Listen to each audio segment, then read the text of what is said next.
విశ్వాన్ని కదిలించువాడు శివుడు, అదిలించువాడు శివుడు, పాపాలను దావానలమై దహించువాడు ఆ శివుడు, పరమదయామయుడు, పుణ్యఫలాలను ప్రసాదించువాడు ఆ పరమేశ్వరుడు. అలాంటి ఆ దేవదేవుడు అనేక ప్రదేశాలలో కొలువై భక్తులను అనుగ్రహిస్తూ వస్తున్నాడు. అలా ఆ నీలకంఠుడి నివాసాలలో ఒకటిగా కనిపించేదే మైత్రేశ్వర ఆలయం. ఒడిషా రాష్ట్రం భువనేశ్వర్లోని శ్రీ మైత్రేశ్వర ఆలయమే ఈ వారం దివ్యక్షేత్రం.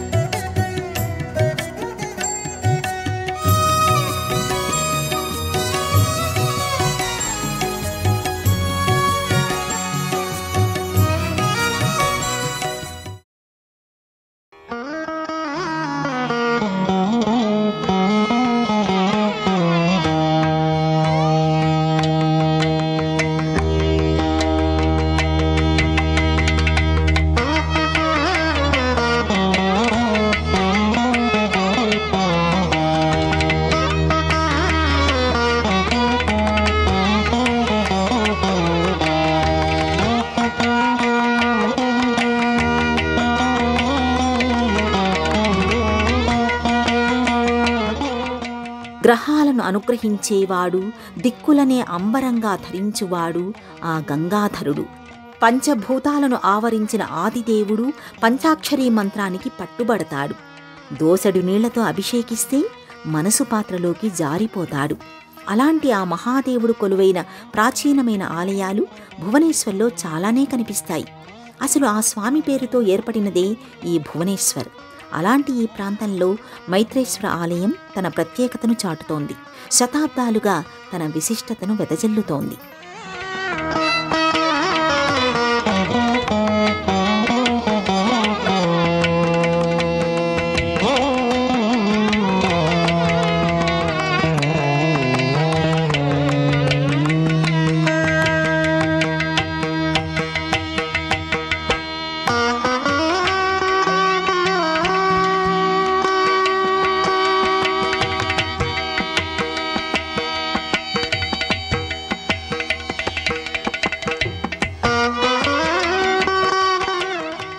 భువనేశ్వర్ ఒడిషా రాష్ట్ర రాజధాని. కానీ ఈ పట్టణాన్ని పరమశివుడు ప్రత్యక్షంగా పాలిస్తున్నాడేమో అనిపించేలా ఆ స్వామి ఆలయాలు దర్శనమిస్తూ ఉంటాయి. అలాంటి ఆలయాలకు తలమానికంగా ఇక్కడి లింగరాజస్వామి ఆలయం కనిపిస్తూ ఉంటుంది.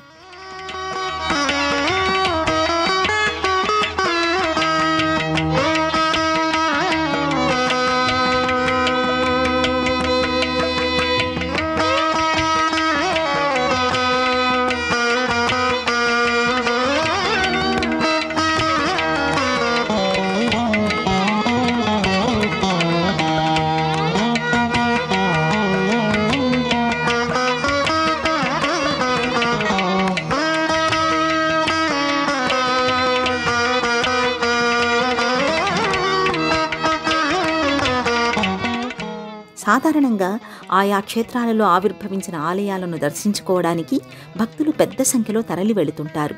కానీ ఆ స్వామి దర్శనం కోసం ఆలయాలన్నీ కూడబలుక్కొని ఇక్కడికి చేరుకున్నాయేమో అనిపిస్తూ ఉంటుంది. భువనేశ్వరికి సిటీ ఆఫ్ టెంపుల్స్ అని పేరు ఉంది. ఇక్కడ 700కు పైగా ప్రాచీన ఆలయాలు అలరారుతున్నాయి. ఆ జాబితాలో ఎక్కువగా శివాలయాలే కనిపిస్తాయి. వైష్ణవ ఆలయాలు, శక్తి ఆలయాలతో పాటు జైన, బౌద్ధ మందిరాలు కూడా ఉండడం విశేషం. ఇన్ని ఆలయాలు ఉన్నప్పటికీ భువనేశ్వర్ అనగానే అందరికీ గుర్తుకు వచ్చేది లింగరాజస్వామి ఆలయం, ముక్తేశ్వర స్వామి ఆలయం. ఈ రెండు క్షేత్రాలు ఈ ప్రాంతానికి రెండు కళ్ల మాదిరిగా చెప్పుకోవచ్చు.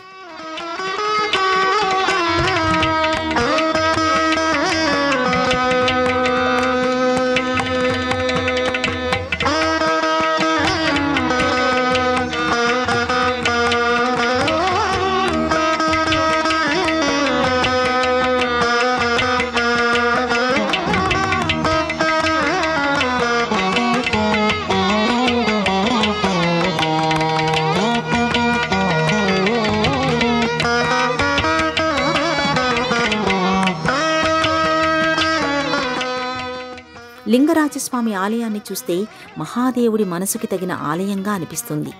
ఆయన రాజ్యానికి ఇది రాజధానిగా అనిపిస్తుంది. ఈ ఆలయం నిర్మాణం చూస్తే అలనాటి రాజులు ఆ సదాశివుణ్ణి ఏ స్థాయిలో సేవించారో అర్థమవుతుంది. ఇక్కడి ఆచార వ్యవహారాలు గమనిస్తే ఆ మహేశ్వరుడి సన్నిధిలో ఎంత జాగ్రత్తగా మసలుకోవాలనేది స్పష్టమవుతుంది. అలాంటి ఈ ఆలయానికి సమీపంలోనే మైత్రేశ్వరుడు అలరారుతున్నాడు.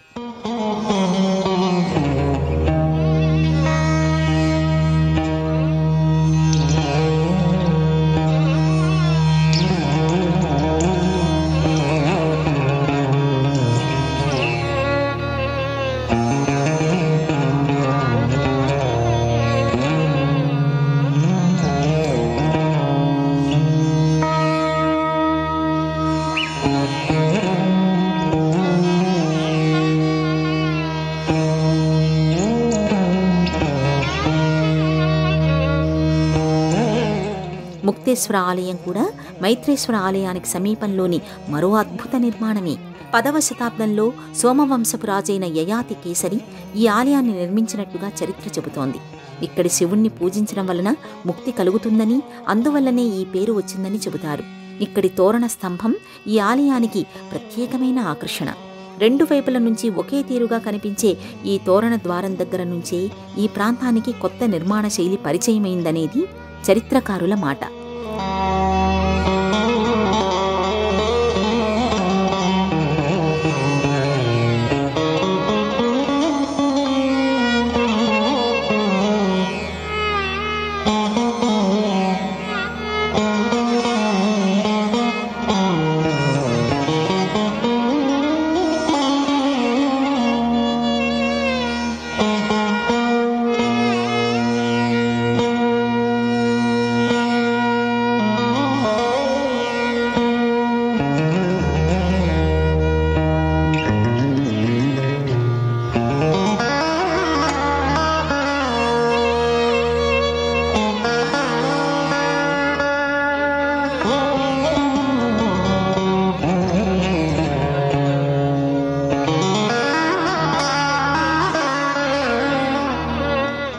లింగరాజస్వామి, ముక్తేశ్వరస్వామి ఆలయాల తరువాత స్థానంలో అనంత వాసుదేవ ఆలయం కనిపిస్తుంది. లింగరాజస్వామికి అనంత వాసుదేవుడు క్షేత్రపాలకుడు. క్షేత్రపాలక స్వామిగా చెప్పబడుతున్నప్పటికీ నిర్మాణపరంగా ఈ ఆలయం తన వైభవాన్ని ఆవిష్కరిస్తూ ఉంటుంది. ఈ ఆలయం 13వ శతాబ్దంలో నిర్మితమయ్యింది. వాసుదేవుడు, బలరాముడు, సుభద్ర కొలువైన ఈ ఆలయం విశాలమైన ప్రదక్షిణ మార్గాన్ని కలిగి ఉంటుంది. 3వ అనంగ భీమదేవుడి కుమార్తె అయిన చంద్రికాదేవి నిర్మించిన ఈ ఆలయం అద్భుతమైన శిల్పకళను ధరించి దర్శనమిస్తుంది. నిర్మాణపరంగా అనేక విశేషాలను అక్కున చేర్చుకుని అబ్బురపరిచే ఈ క్షేత్రంలో బ్రహ్మేశ్వర, భృంగేశ్వర, యమేశ్వర, అఖండ చండీ, రాజారాణి ఆలయాలు వెలసిల్లుతూ ఉన్నాయి. ఈ ఆలయాల వరుసలోని మైత్రేశ్వర స్వామి ఆలయం చారిత్రక విశేషాలను కనుల దోసిళ్లలో గుమ్మరిస్తుంది.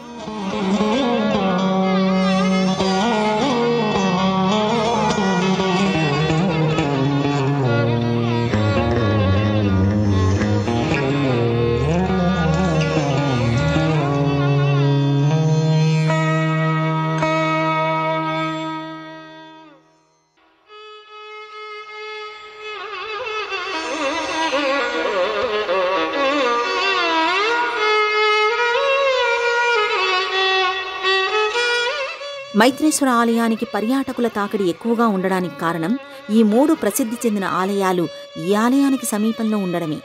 చుట్టుపక్కల ఉన్న అనేక ఆలయాలను దర్శించిన భక్తులు, పర్యాటకులు ఈ ఆలయ ప్రాంగణంలో అడుగుపెడుతూ ఉంటారు.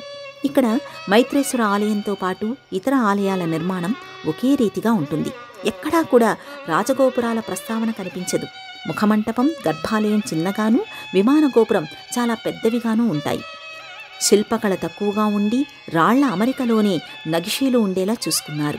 ఏ రాయికి ఆ రాయి సాధారణంగా అనిపించినా వాటన్నింటినీ కలిపి నిలబెట్టినప్పుడు ఒక అద్భుతం ఆవిష్కృతమవుతుందని నిరూపించారు.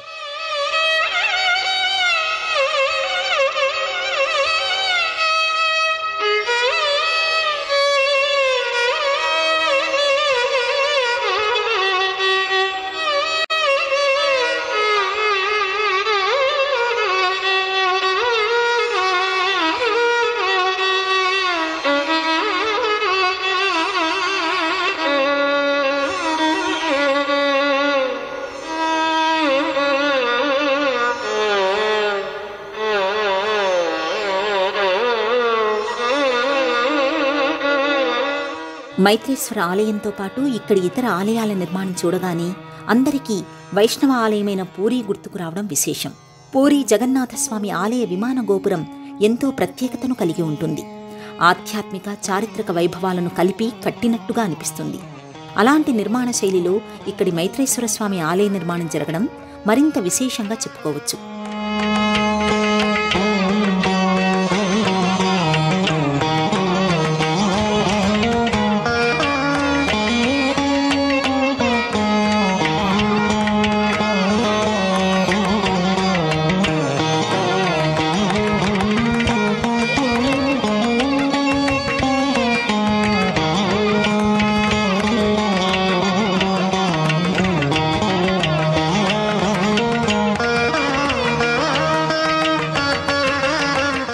చూడడానికి ఇక్కడి ఆలయాలన్నీ ఒకే పరిధిలో ఉన్నట్టుగా కనిపించిన మైత్రేశ్వర ఆలయం పాపనాశిని ఆలయ సముదాయంలో ఒకటిగా వెలుగొందుతోంది.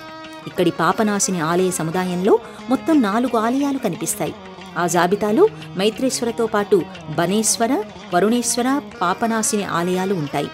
పాపనాశిని పేరుతోనే ఇక్కడి పుష్కరిణి కూడా తన ప్రత్యేకతను చాటుతూ ఉంటుంది.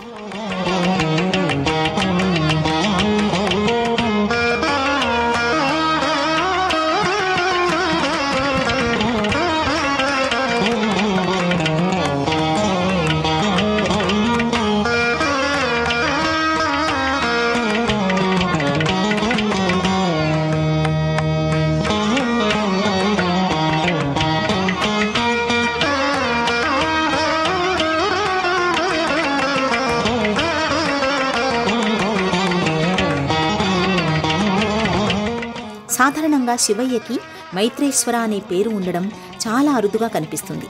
అలాంటి పేరుతో స్వామి పిలువబడుతూ ఉండడానికి కారణం ఏమిటా అని అనుకోని వారు ఉండరు. అలాంటి వారి పరిశీలనలోకి కాశీరాణి మిత్రావతీదేవి పేరు వస్తుంది. కాశీరాణి మిత్రావతీదేవి శివుడికి మహాభక్తురాలు. ఆమెనే ఇక్కడి స్వామివారికి ఆలయాన్ని నిర్మించిందని అంటారు. అందువల్లనే ఇక్కడి స్వామి మైత్రేశ్వరుడిగా పిలువబడుతున్నాడని చెబుతారు.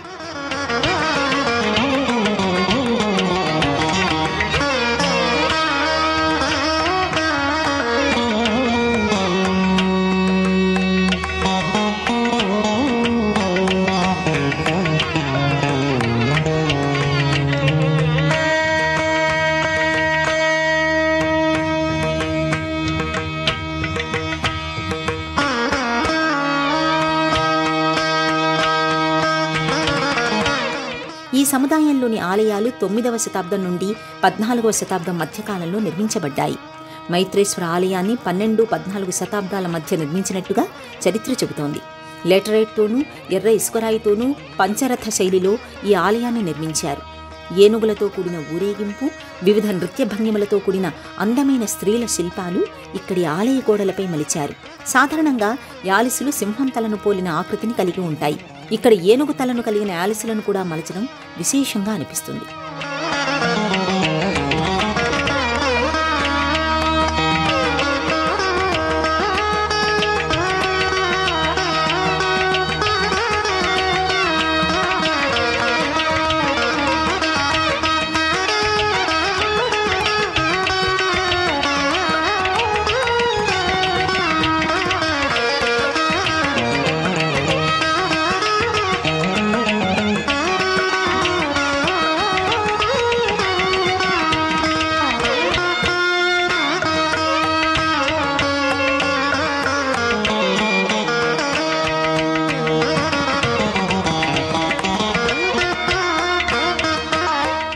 మైత్రేశ్వర ఆలయం జగమోహన మంటపాన్ని కలుపుకొని కనిపిస్తుంది. అయితే ఈ ఆలయాన్ని నిర్మించిన తర్వాత కొంతకాలానికి జగమోహన మంటపాన్ని జోడించడం జరిగిందని అంటారు.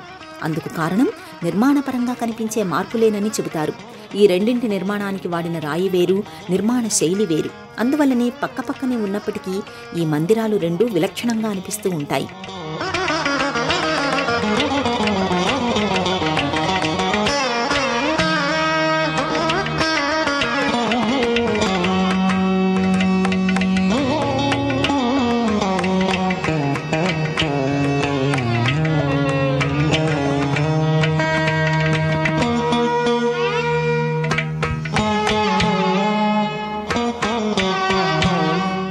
సాధారణంగా స్తంభాలను కలుపుతూ గోడల నిర్మాణం జరుగుతూ ఉంటుంది.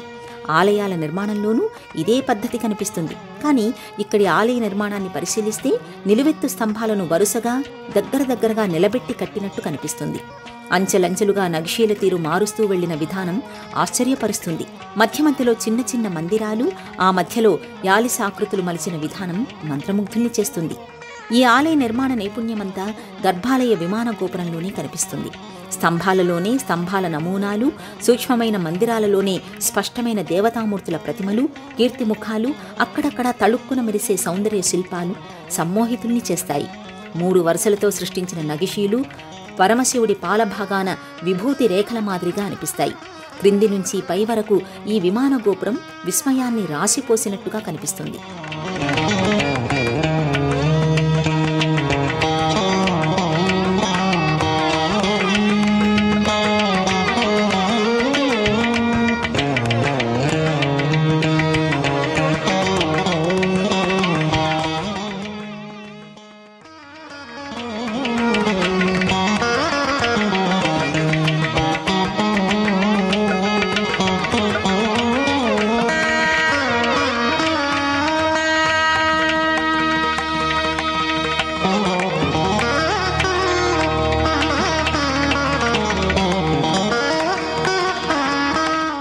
మైత్రేశ్వర ఆలయ విమాన గోపుర శిఖర భాగం శిథిలమైపోవడం చూడవచ్చు. ప్రకృతి వైపరీత్యాల కారణంగానే విమాన గోపుర శిఖర భాగం దెబ్బతిందని అంటారు. నిర్మాణం నుంచి జారిపోతున్న శిలలు గత చరిత్రకు సంబంధించిన ఘనతను మనతో చెప్పుకోవడానికి తహతహలాడుతూ ఉన్నట్టుగా అనిపిస్తుంది. దెబ్బతిన్న రాళ్ల అమరిక చూసినప్పుడు, వాటి ఆవేదనను అర్థం చేసుకున్నప్పుడు మనసుకు బాధ కలుగుతుంది. ఈ ఆలయ విమాన గోపుర నిర్మాణంలో శిల్పాలను మలచలేదు. రాళ్లను తొలిచిన తీరు, మలచిన తీరు, అతుకులు తెలియని నైపుణ్యంతో వాటిని అమర్చిన విధానం అద్భుతానికి అర్థం చెబుతుంది. ఆధునిక కాలంలోనూ ఈ స్థాయి అమరిక అసాధ్యమనిపిస్తుంది. ఇక్కడి ప్రతి శిలను తడిమి చూడాలనిపిస్తుంది. అక్షరాలకు అందని భావాలను పంచుకోవాలనిపిస్తుంది.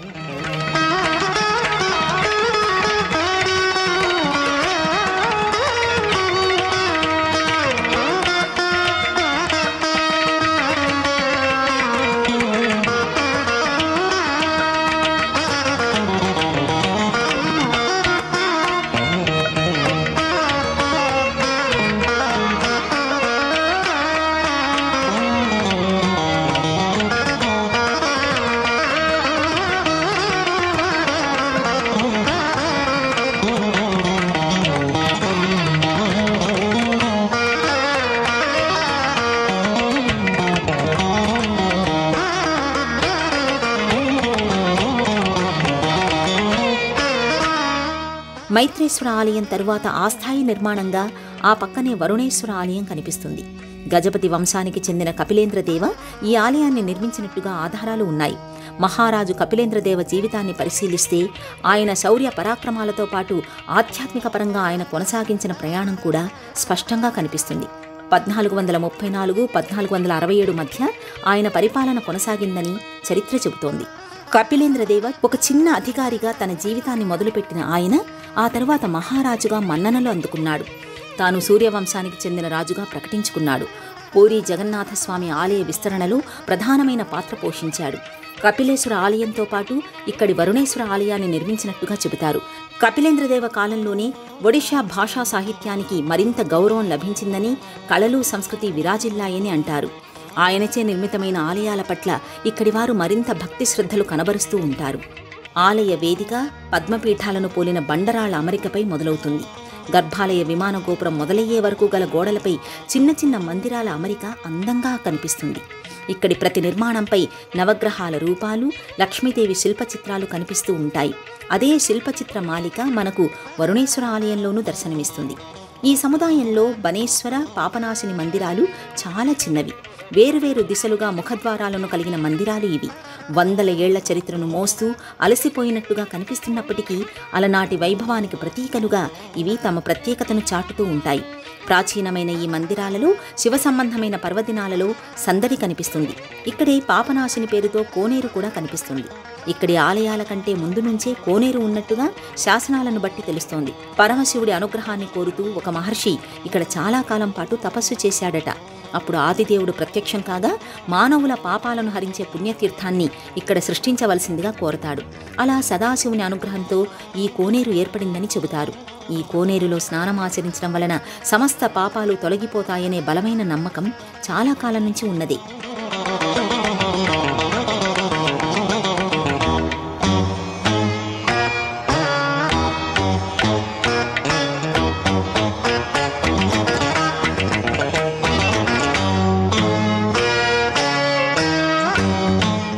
ఇక్కడి ఆలయాలపై ఉన్న శిల్పకళ తక్కువనే చెప్పాలి. అక్కడక్కడ మాత్రమే మలచబడిన మదనికల శిల్పాలు చాలా వరకు దెబ్బతిన్నాయి.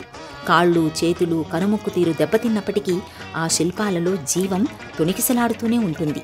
వాటిలోని భావ వ్యక్తీకరణ మన మనసుకు మౌన సందేశాన్ని వినిపిస్తూనే ఉంటుంది.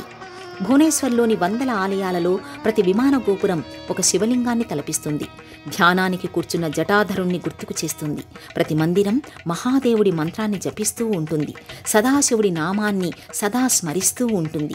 ఈ ప్రాంగణంలోకి అడుగుపెట్టిన ప్రతి ఒక్కరూ పరమశివుడి పాదాల సన్నిధికి చేరువగా వెళ్లిన భావన పొందుతారు. అనిర్వచనీయమైన ఆ అనుభూతిలోనే లీనమైపోతారు.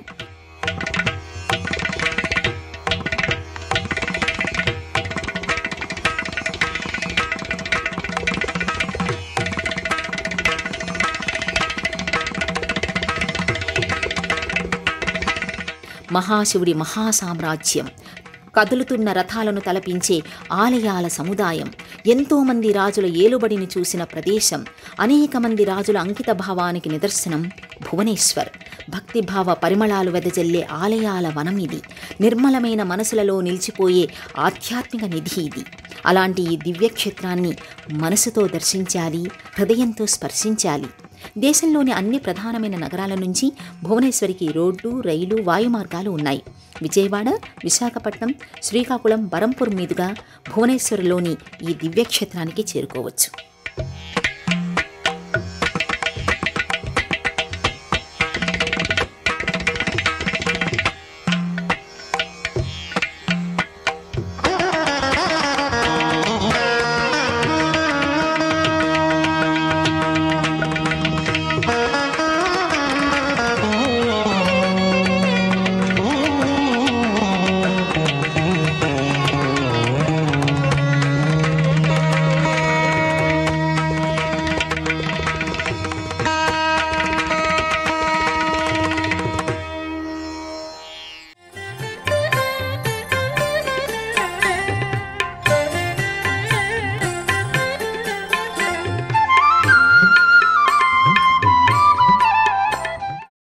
ఈ కార్యక్రమాన్ని తిరిగి చూడాలనుకుంటే www.youtube.com/@ETV Life Spiritual లో చూడవచ్చు.